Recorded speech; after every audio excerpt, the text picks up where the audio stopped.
Biafra. This is Biafra Liberation Army Network coming to you again.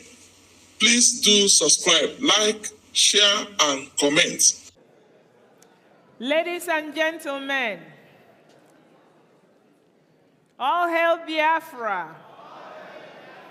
All right, let us get seated. And I have here with me Honorable Ebenezer Anene. He's going to talk to us about how beautiful the land of Biafra would be as soon as we take possession, full possession of our land. Honorable Anene.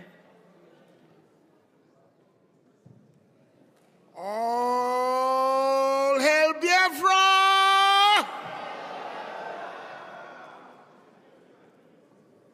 All hail Biafra! This is an impromptu speech. Impromptu. And I know some of us are so worried about coming home. Now Biafra has come to light. Biafran nation has been established right now. What that will do for us is that when you fly in home, you don't want to fly to Abuja of Nigeria. You don't want to fly to Lagos of Nigeria. You want to fly to Enugu or Port Harcourt of Biafra. And when you get out of the plane, you're going to see all the good signs of Biafra. And like I said, it's an impromptu speech. I never planned to do this, but it's critical that we know what will happen next. I want us to try our best to donate, because once we go home to Biafra land, we will begin to improve the airports to make at least Port Harcourt and Enugu the international airports that all flights from all over the world will land there.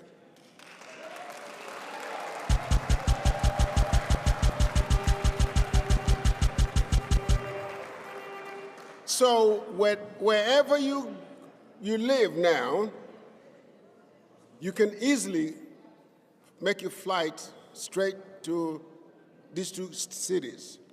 Now, every state can have 2 or 3 or however many airports they want to have. But for now, the 2 airports I just mentioned are the ones that are active. But I do want them to be active enough to allow other flights, international flights, to come to it. Okay, so I want you all to do your best to donate. Because Biafra, when you come home to Biafra, guess what? You won't want to go anywhere else. We will look better than the best cities in the world.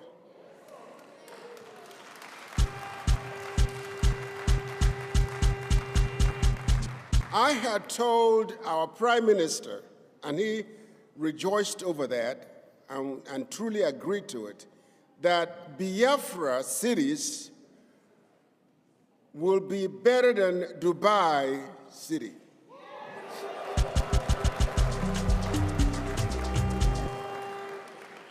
All the new cities will develop will be better than Dubai. And the existing cities will have to be modified to be at least close to some of these American cities that will make you don't want to go anywhere else.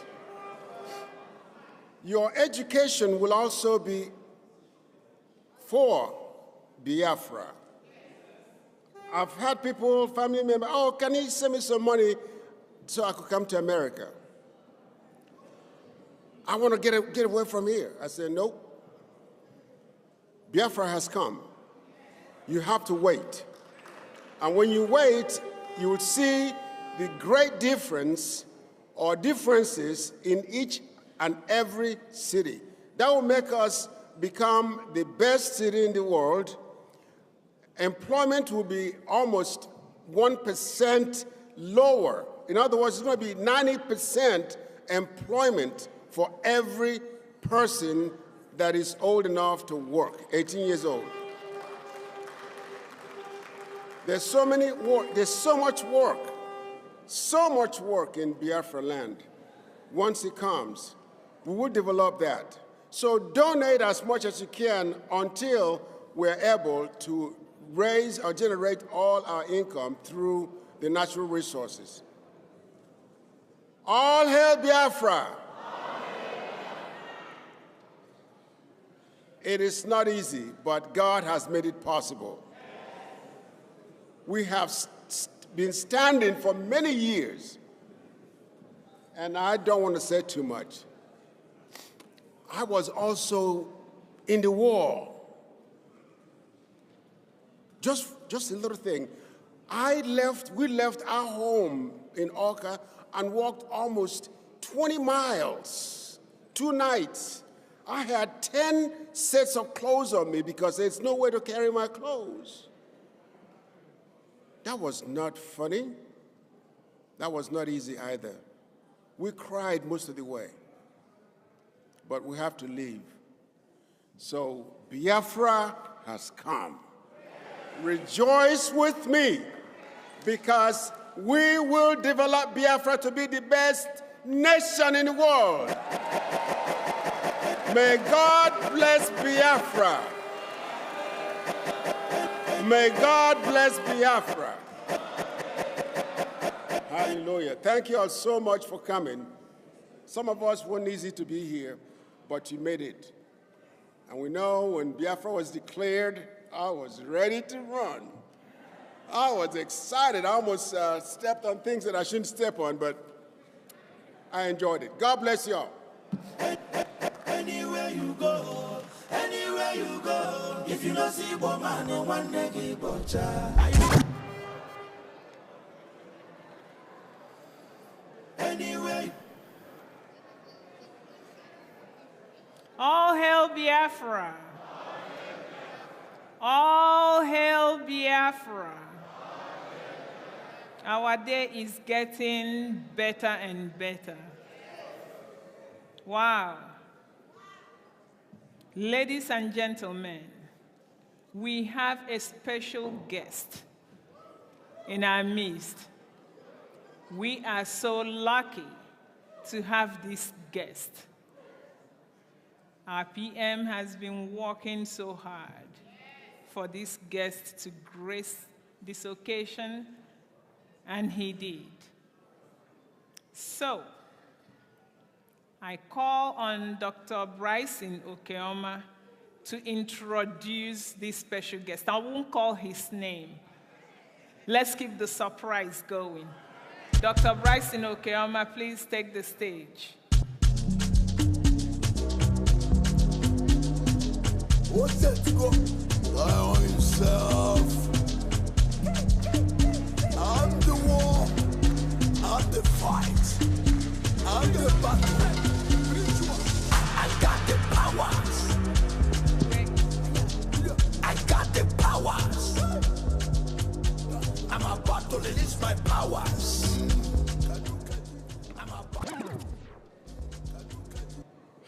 Okay, thank you very much. And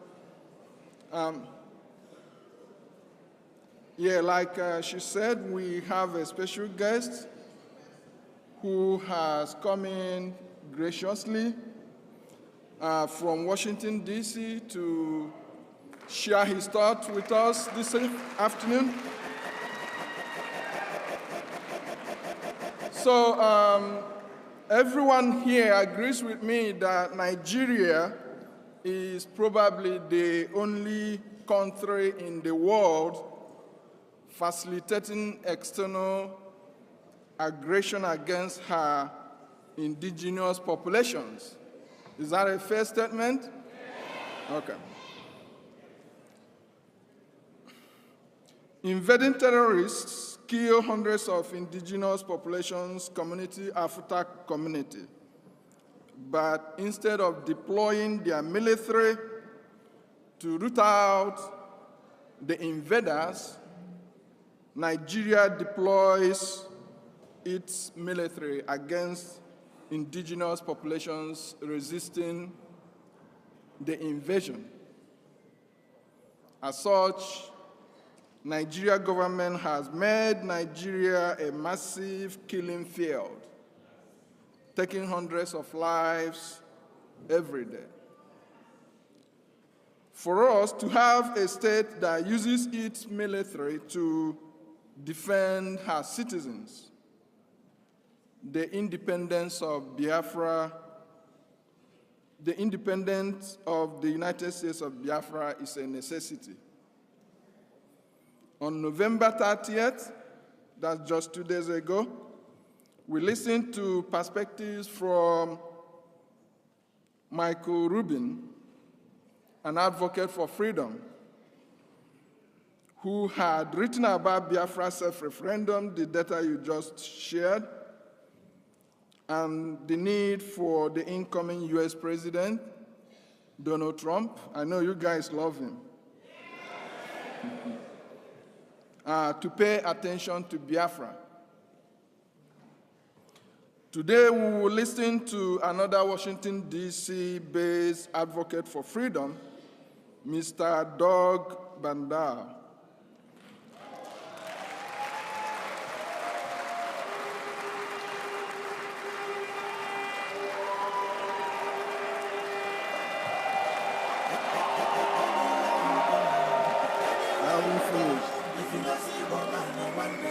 So, Doug he's a senior fellow at Cato Institute. He specializes in foreign policy and civil liberties. Doug has written extensively on issues bordering freedom and civil liberties around the world, and has written several articles on insecurity in Nigeria. Today, Doug will share his perspective on Biafra freedom, exit from Nigeria, its implications for security, and the role the US government can play. Ladies and gentlemen, join me to welcome Doug Bandar.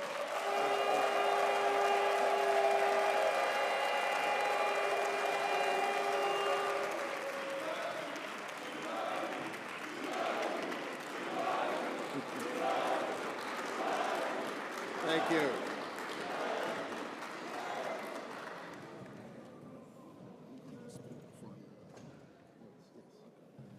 Well, thank you very much. This is a much more enthusiastic audience than I normally find in Washington, D.C. And I appreciate very much the opportunity to come. As you can imagine, for me, it's very unusual to be speaking about Nigeria in Lahti, Finland. Only very recently did I have a chance to meet and to speak with your ministers and discuss your cause. And I'm very glad that Michael Rubin spoke to all of you. I have great respect for him, and he writes about liberty and freedom around the world regularly in Washington. I have visited Nigeria and have been incredibly impressed at the people that I have met. As I traveled across Nigeria, I found people who were entrepreneurial, who worked extraordinarily hard, who were people of faith, people who cared for their families, and people with extraordinary potential. Yet I found that they suffered under a government that did not live up to its responsibilities to protect them and to protect those opportunities for them, and a government that in many cases seemed to be working against them instead of for them. Now, Nigeria, as anyone who looks at would recognize, is extraordinarily important, not only for Africa, but to the world. It has the largest population and economy in Africa.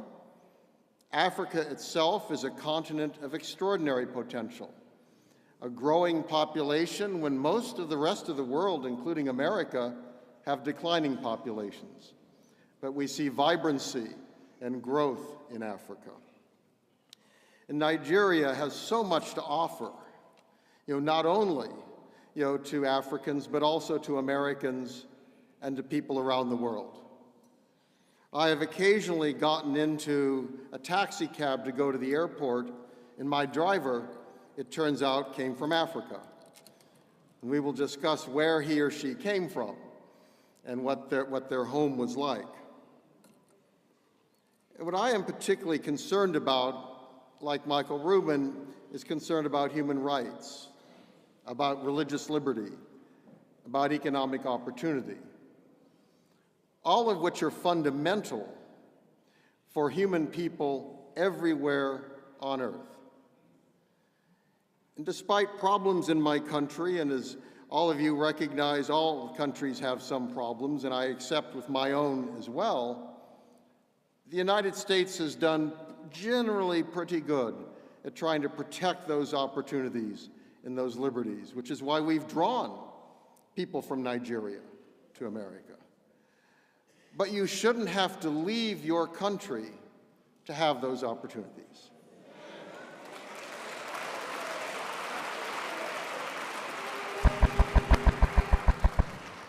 To me, that is the great tragedy that we see in Nigeria today, and for Biafrans, is the belief that to be fully protected and have full opportunity, that they must leave and go somewhere else. Now, you are enriching countries around the world, and that, I think, is wonderful, bringing knowledge of Nigeria, of Biafra, of Africa to Finland, to Europe, and to America. But again, you shouldn't feel you have to leave your homes to do so.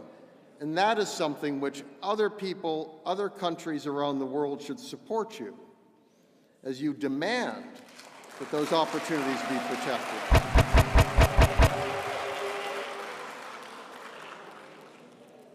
And we all know the problems that have occurred in Africa, in Nigeria. I don't have to go through them, you have lived them. In terms of internal conflict and violence, of misrule and dictatorship, of corruption, of political misbehavior, even of the current government. That the problems, unfortunately, there was great hope when the dictatorship ended. But if one looks at Africa and looks at Nigeria today, one sees it getting worse, not better.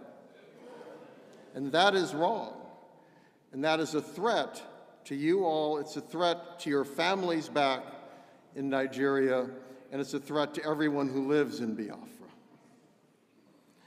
I think that it's important here, it's vital that these opportunities not be lost. An area that I care especially about is religious liberty, and I write about that an awful lot. And that's an area that I have great concern in what I see in Nigeria today. That again, there's a long history here, which I don't need to tell you because you have lived it. But it's recognized by some in America, and I think this is an important issue to address the new administration on. Because Donald Trump does care about religious liberty. It's an issue during his first term that he was concerned about. He received very strong support from many religious people in America. And this is the kind of issue that you can use to talk to the incoming administration about the importance of liberty in Nigeria, and also in that context then raise the cause of Biafra. That is not something which many people write about. Michael Rubin was an exception. But this is an issue that you can use to educate Americans. The U.S. Commission on International Religious Freedom, which is an independent body that studies religious issues around the world, told us last year that freedom conditions in Nigeria remained extremely poor. violence across Nigeria impacted freedom of religion or belief, as the government failed to prevent attacks against faith-based organizations and worshipers, with some accusing it of actually fomenting those attacks. So this is recognized. This is recognized in Washington. And of course, these kinds of attacks harm all Nigerians everywhere in the country. But the attacks have been particularly focused on Christians. And that is something, again, that can be brought to the attention of the US government, that this is a way to raise your cause. The challenge, I have to tell you, is today in Washington, every interest group and everyone is lined up hoping to get the attention of the new president who comes into office. So this will not be easy. So it's very important to find causes that this president and those around him care about. And I think that is going to be the biggest challenge for you all. It was obvious the Biden administration was not particularly concerned about these issues. Unfortunately, I wish it had been. I personally and my institute try to stay nonpartisan. We want to speak to anyone who we can in Washington about policy and engage anyone who's willing to talk to us. But looking at the record of the Biden administration, it was far too willing to deal with the established government and seemed unconcerned about fundamental liberties like religious liberty, and was prepared to dismiss attacks on Christians throughout the country as being part of rural disputes and climate change and other things, when in fact we can understand the deep roots of religion that those attacks reflected, and the fact that there are virulent terrorist groups active in Nigeria, where at times the government and government security forces have seemed as willing to attack the citizens of Nigeria as to protect them from those terrorist threats. So this, I think, is an important issue to bring forward. It's also important to address the Trump administration when it's trying to think about future friends in Africa. That Biafra would be a friend of America.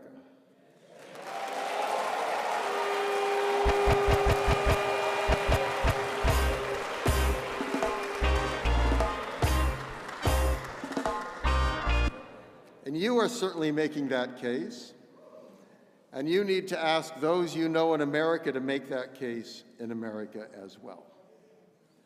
Because again, Donald Trump is, shall we say, a very unique person. It's not always perhaps to America's benefit, but I think in this case, it's actually very useful. Because Donald Trump is willing to break with the status quo.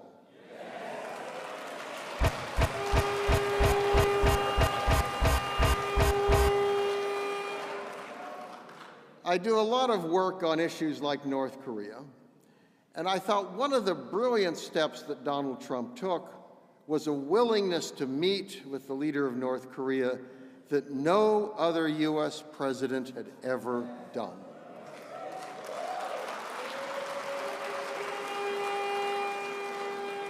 So that is something that you can appeal to him on, that perhaps he could meet with the leader of Biafra.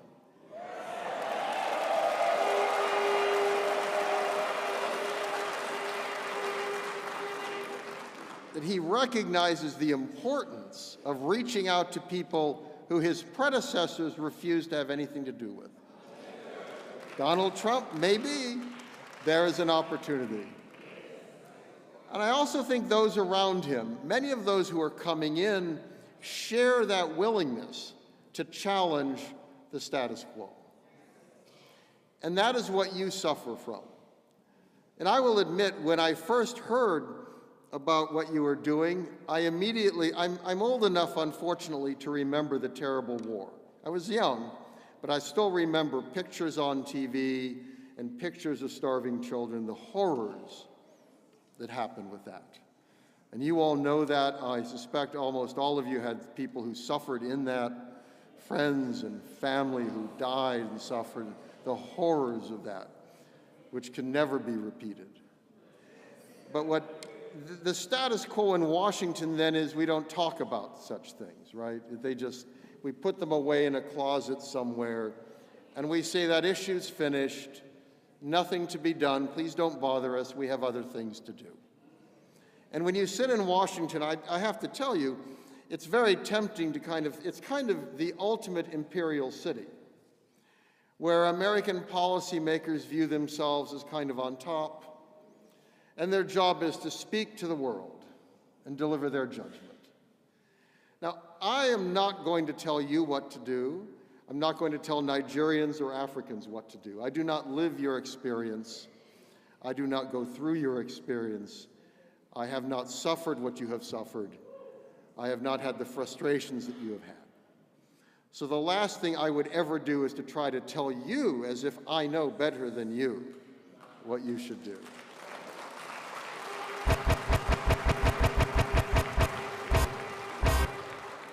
But I want to encourage you to speak out, because you can carry the message forward. And that message needs to go to Washington, D.C. And that message needs to go to the White House when there's a new president. It needs to go to the Congress. Now the U.S. Senate will be controlled by Republicans as well. There's a chance there. It needs to go to think tanks, which matter, people who spend a lot of time, they publish lots of stuff. You know, they spend a lot of time thinking in theory, in meeting, but they need to hear your message, because today it's not a message that anyone really wants to talk about. But I think if you can get attention of the president, get attention of other leaders, this is an opportunity. And I want to encourage all of you, you have a cause that is just, a cause that is important. It is a cause that is compelling. And I think then nestle that within the larger argument. You know, this is an administration, current one, where the president only now, as he is about a month and a half away from leaving office, decided to visit Africa. That apparently he looked at a map one day and said, oh, I guess I wasn't there. Now we need, with the new administration, a president who comes in and says, I should go to Africa. I need to look at Africa. I need to understand Africa. And a good place for him to start is Nigeria.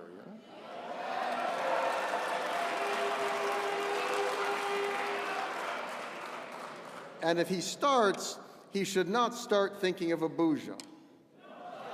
He should start thinking about the people of Nigeria, wherever they live, and understanding how that government in Abuja and its security forces are not serving the people of Nigeria. Because the ultimate responsibility of any government is to protect your safety, is to protect your opportunities, to protect your freedom to worship and to live and to speak, and to protect a democratic future where you can choose your leaders freely and live in a free and democratic society. And that's not being done today by the government in Abuja. And Nigeria could lead Africa, but as I indicated, it looks like it's going in the wrong way. Well, a free Biafra could lead Nigeria.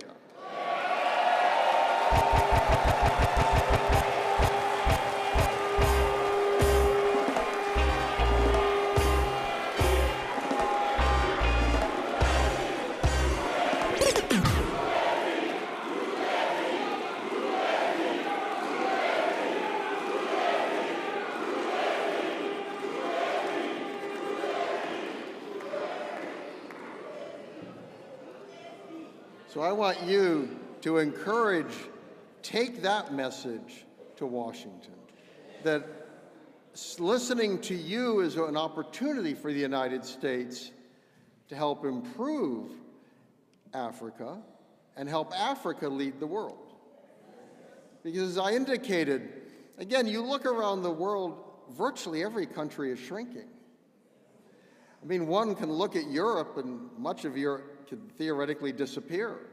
I mean, the estimates on fertility rates, it's extraordinary. Even at China, by the end of the century, people talk about China being maybe 400 million people rather than 1.4 billion. Africa continues to have vitality. Africa continues to have life, and for the future can show the way. And that is the very good reason for the United States to have a president start with a visit to Africa, not end with a visit to Africa. To turn it around and say, I'm starting with the future. I'm starting with the possibilities. I'm starting with the opportunities. And again, a good place to start, if that's your policy, is Biafra.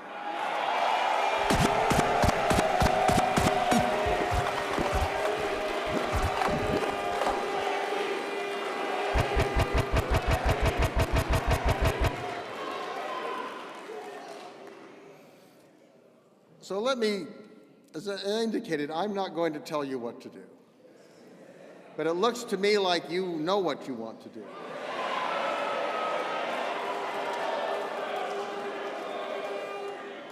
And I want to commend you, again, for your enthusiasm, for your willingness to gather here, for your willingness you've chosen leaders, you're pushing referendum, you're taking steps to make this vision, this dream, into a reality.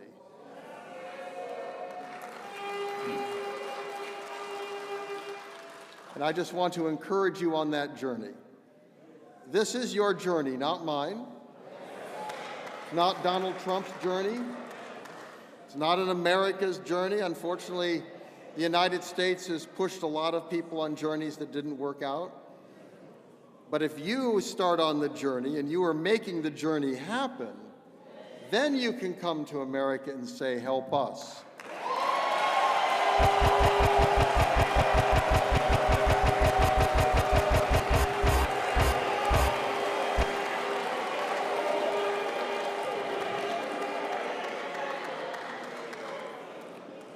So I want to conclude with a vision of a democratic and prosperous African continent, a democratic and prosperous Nigeria, and a democratic and prosperous Biafra.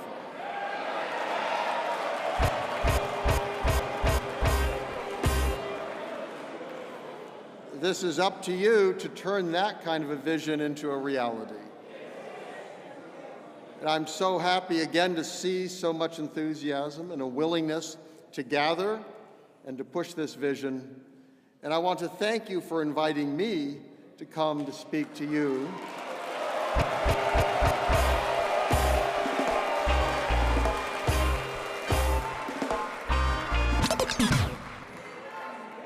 Because I have to tell you, as someone who's been involved in American politics for a very long time, and has grown a little tired and a little cynical about American politics, I find this energizing and for me to go back to America.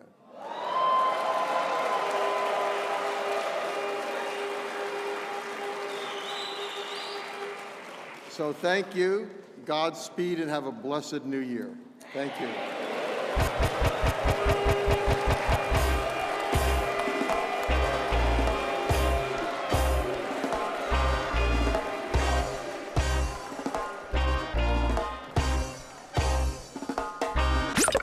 Yeah, that was a surprise. They said that we could not make it. You are not going to reach anywhere. They have the weapons. They have the power. They can do anything, and you can't use anything. You can't even use your brain. But this was a surprise. Somebody make some noise for the surprise. Yeah. When they said that nothing good is going to come out of Jerusalem, Bethlehem, this is the home, the home. One of our brothers here, his name is Bethel, the house of God. And this is what each and every individual of you is. Because Chukwu Okike Abiyama, Binimere Eziokwu Anaputa, you're doing the right in the truth. Blessed love, element of surprise.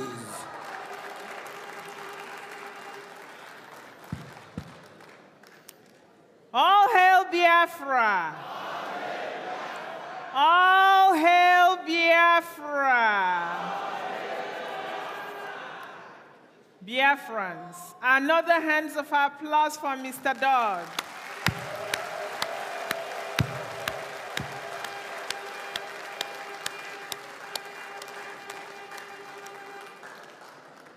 Right. Okay.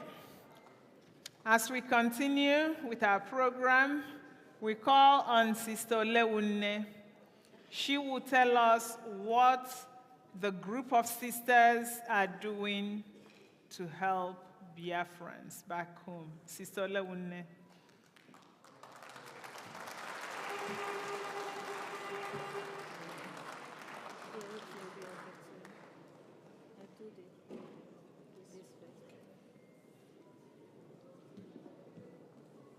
Ndewon. My fellow Biafrans, distinguished guests, friends of Biafra, permit me to stand on the existing protocol. Today we gather here not just to recount the past, but to chart a new course towards a future filled with hope and self-determination. We stand on the shoulders of giants with history that stretches back centuries, encompassing triumphs, tragedies, sacrifice, blood, and an unyielding spirit of resilience. This speech is a tribute to the journey of our people, the Biafra people. From the depths of slavery to the emergence of the United States of Biafra, USB. It is a call to remember, to honor, and to forge ahead. The dark abyss of slavery. Our story begins in the heart of Igbo land, where our ancestors live in thriving communities, rich with culture, tradition, and a deep sense of kinship. However, the shadow of slavery cast a dark spell over our land in the 16th century. The transatlantic slave trade forcibly uprooted countless Biafran men, women, and children from their homes, shipped them across the Atlantic to endure unimaginable horror in foreign lands. Igbo slaves found themselves in various parts of the world: Brazil, Caribbean, the United States, and beyond. Despite the brutality of their conditions, they carried with them the indomitable Igbo spirit. In these foreign lands, they preserved their heritage through subtle acts of resistance, cultural retention, and community building. Survival and evolution. In the Americas, Igbo slaves were known for their resilience and ability to maintain aspects of their culture, identity. In Jamaica, the Igbos were called Ebo and were reputed for their strong sense of spirituality and community. In the United States, their legacy lives on in the Guland culture of the Sea Islands, where the echoes of Igbo language custom can still be heard. In the story of Olad Ekwano, an Igbo man who was enslaved as a child, but later bought his freedom and became the prominent abolitionist, is a testament to our people's endurance and ability to rise above adversity. His narrative, interesting narrative of the life of Olad Ekwano, is a poignant reminder of our past, a beacon of hope and a future, a beacon of hope for our future. The Biafran-Nigerian War, a struggle for self-determination. Fast forward to the mid-20th century, the dawn of independence in Africa brought new hope. But for the Biafrans, it also heralded a period of unimaginable pain and suffering. The political instability and ethnic tension in Nigeria led to the secession of Biafran in 1967. The Biafran-Nigerian War, also known as the Nigerian Civil War, was a brutal conflict that lasted for 3 years, from 1967 to 1970, claiming over 3 million lives of Biafrans.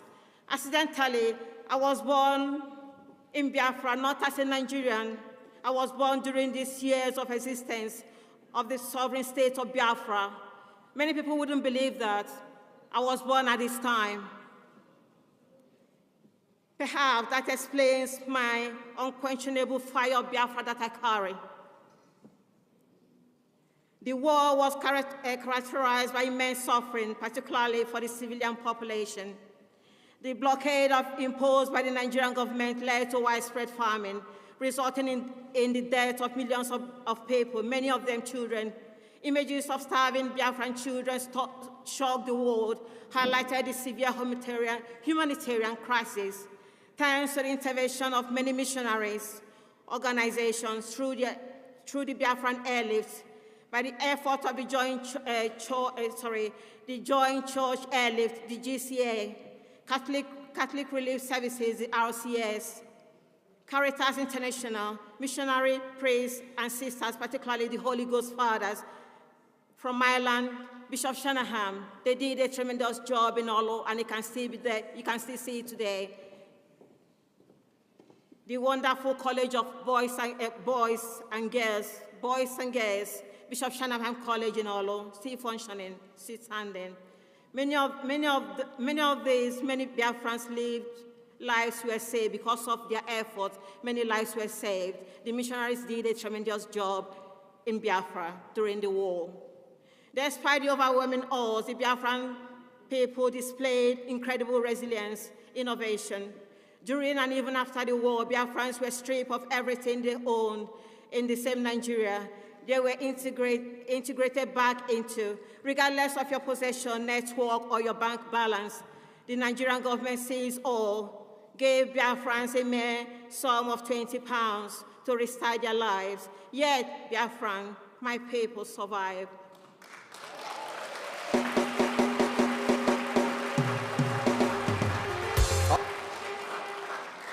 They thrive till this day, but the pains of oppression and injustice remain ingrained in our hearts. The emergence of the United States of Biafra, the USB.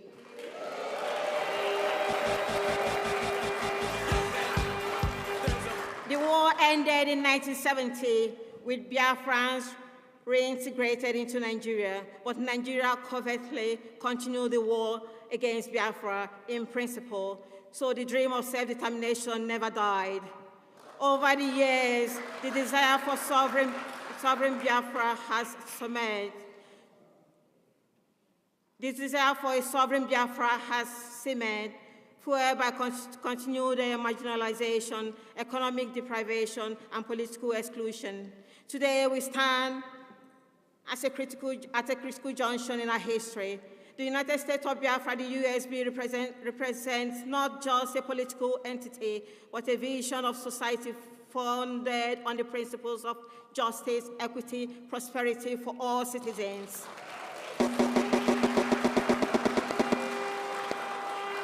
It is a call for self-governance, where the rights and aspirations of the Biafran people are fully recognized and respected.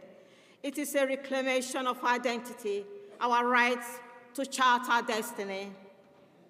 Conclusion, Biafrans, let's go home. It's time to go home.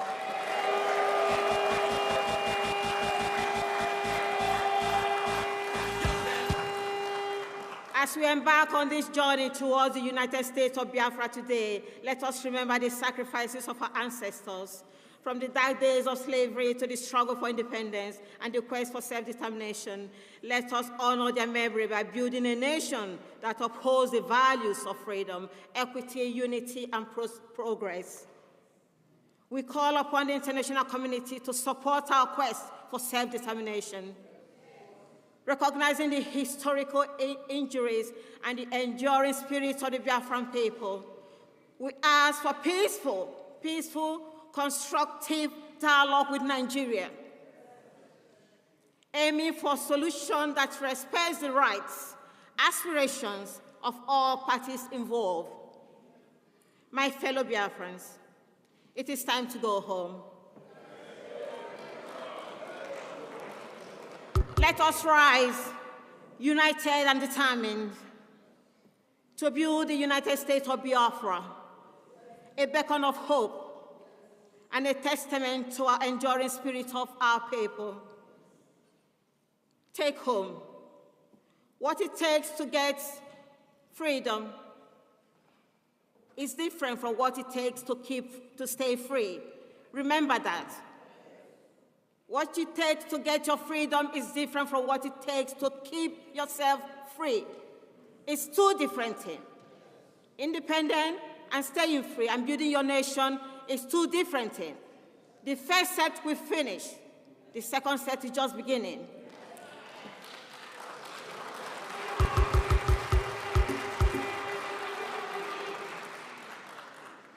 At this juncture, may I say, may Chukwu Okike Abiama bless our leader, Ohomadike I of Biafra, Mazi Nnamdi Kanu.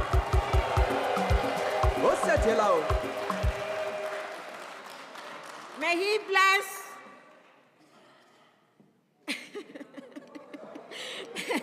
may he bless our indefatigable Prime Minister, His Excellency, Mazi Simon Ekpa, the good guy, the good guy.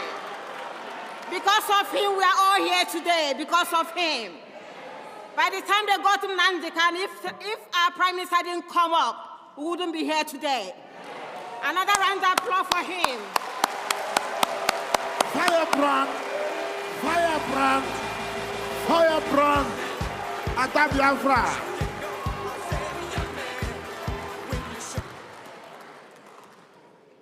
May he bless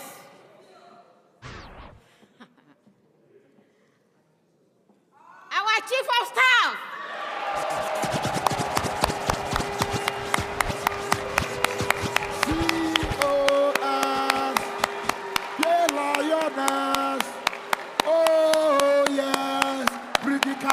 Lions and lioness, COS, the lioness. Oh, they thought when they got our Prime Minister, nobody will come to Finland.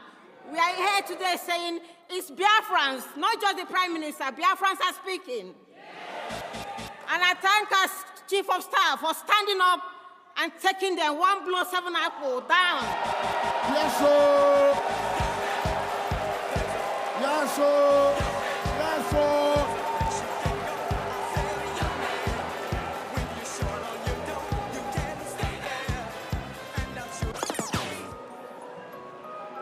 I also thank the Brigade. The Brigade are wonderful people.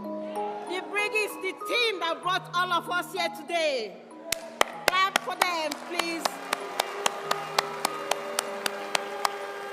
May God bless us. God loves us so much. This is the last miracle on earth, as Mazi Nnamdi Kanu said. Biafra is the last miracle on earth. And nobody can stop Biafra. No man born of a woman can stop Biafra. No man. On this note, the Sisters of Our Lady Immaculate, which I'm humbly the founder, is offering to Biafrans a place you can come and have a retreat.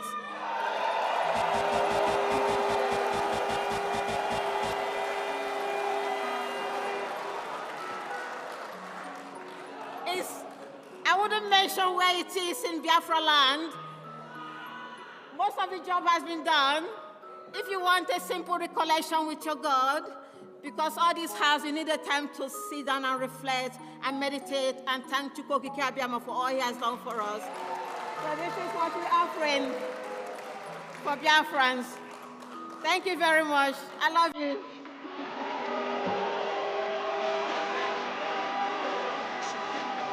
Firebrand, thank you.